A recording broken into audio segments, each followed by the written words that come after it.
আপনার কি কখনো মনে হয় যে হয় না মানে বোটক্স ফিলার দিয়ে আসলে চেহারা চেঞ্জ করে, নাকটাকে চোখা বা ঠোঁটটাকে চোখা এরকম করে, থোঁতাটাকে চোখা বানায়? আপনার কি কখনো মনে হয় যে আমি যদি একটু টাকা পয়সা ইনভেস্টমেন্ট করি তাহলে এই জায়গাটা ইনভেস্ট করব?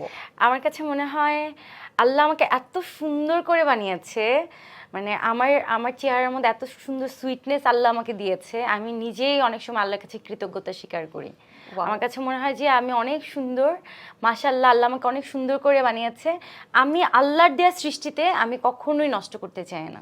চমৎকার! এবং আমি এই প্রশ্নটার উত্তরেই জানতে চাচ্ছিলাম যে আপনি কি আপনাকে নিয়ে স্যাটিসফাইড কিনা? আলহামদুলিল্লাহ, আমি আমাকে নিয়ে অনেক স্যাটিসফাইড, কারণ আমার কাছে মনে হয় আল্লাহ আমাকে পারফেক্ট ভাবে বানিয়ে পাঠিয়েছে। মাশাআল্লাহ, এবং আপনি কিন্তু দেখতেও সুন্দর এবং সাথে আপনার জামাটাও আজকে খুব সুন্দর। ও, আমরা থ্যাংক ইউ। জানবো ডিটেইলসে কোন ব্র্যান্ডের কি করছেন না করছেন সবকিছু। তবে আপনি কি জানেন যে আপনাকে দ্বিতীয় পরিমণি ডাকে অনেকে? উম, হ্যাঁ, এরকম আমি অনেক কমেন্ট দেখেছি যে আমাকে এরকম বলা হয়, পরিমণি আপুর সাথে আপনার, পরিমণি বোন এরকম কিছু একটা বলে।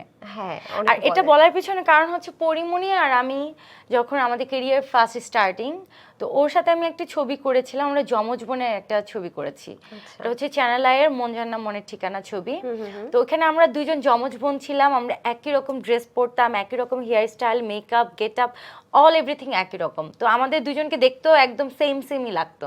তো সেখান থেকে আমাদেরকে আর কি বোন বোন বলা হয়।